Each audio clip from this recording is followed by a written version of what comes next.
अरे कहाँ जा रहे हो? बैठो बंधु, अभी अभी तो जैसे जवान हुई है महफिल और आप जैसे जाना चाहते हो। मुझसे बहुत बड़ी गलती हो गई है चुन्नी बाबू। मुझे पारो को वो चिट्ठी नहीं लिखनी चाहिए थी। मैं पारो के पास जाना चाहता अरे कौन पैसे पारो? अरे रुको रुको, हम अभी आते हैं पैसे पान खा के। यूं महफिल से उठकर जाना बेअदबी होती है। और यूं महफिल में मर्दों के सामने नाचना बेशर्मी। तुम औरत हो चंद्रमुखी, पहचानो अपने आप को। औरत माँ होती है, बहन होती है, पत्नी होती है, दोस्त होती है, और जब वो कुछ नहीं होती तो तवायफ होती है। तुम कुछ और बन सकती हो चंद्रमुखी। हमारे बीच गुजरे वक्त की कीमत ले लो।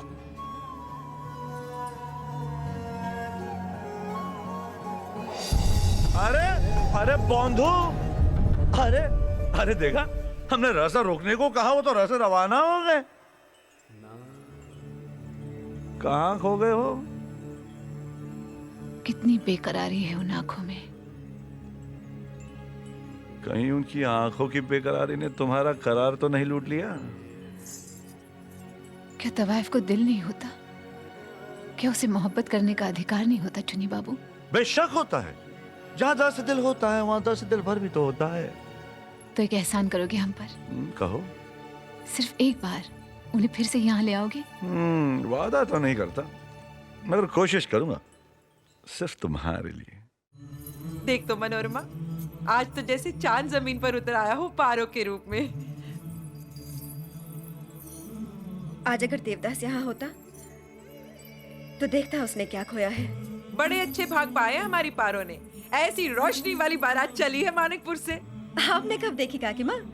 आप नहीं जानती, हमारे यहाँ दुल्हन की माँ बारात नहीं देखती। हाँ देख तो कहते माँ की नजर लग जाती है।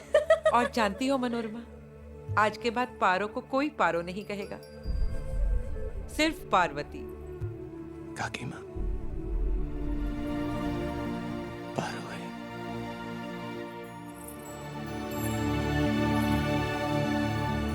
बारात आने वाली है,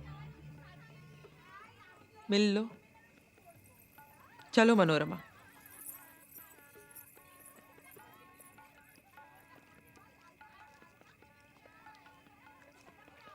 मैं आ गया हूं पारो। क्यों? मैं हमेशा हमेशा के लिए तुम्हारे पास आ गया। जब बारात चौखट तक आई तब? ना पारो, अभी भी वक्त है। मैं जैसे भी होगा अपने माता पिता को मना लूंगा। मैं कह दूंगा तुम्हारे उनसे माता पिता है तो मेरे नहीं। तुम्हारे परिवार की इज्जत है तो हमारी नहीं।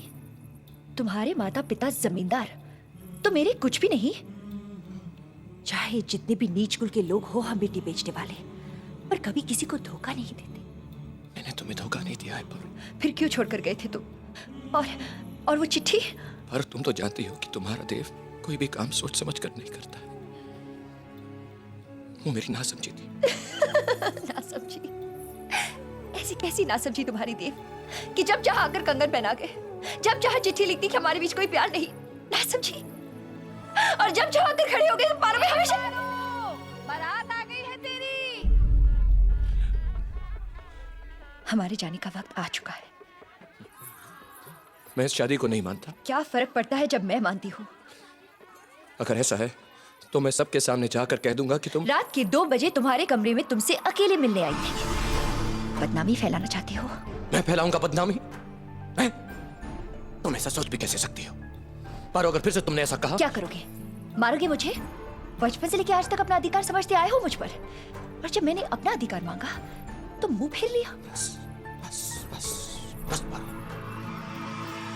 इतना गुरूर अच्छा नहीं। क्यों ना करूं गुरूर? तुम्हारे पास है ही क्या देव? सिर्फ रूप और दौलत?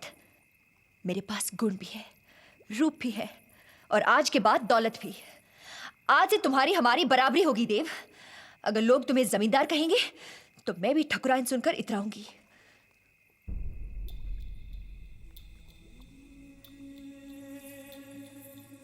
इतना गुरूर तो चांद को भी नहीं। कैसे करता वो गुरूर? उस चांद पर दाग जो है,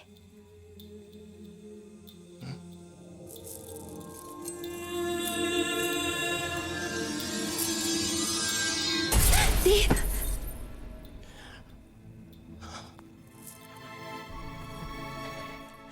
ये तुमने क्या किया देव? उस चांद की तरह तुम्हारे चेहरे पर भी दाग लगा दिया। ये हमारे प्यार की निशानी है।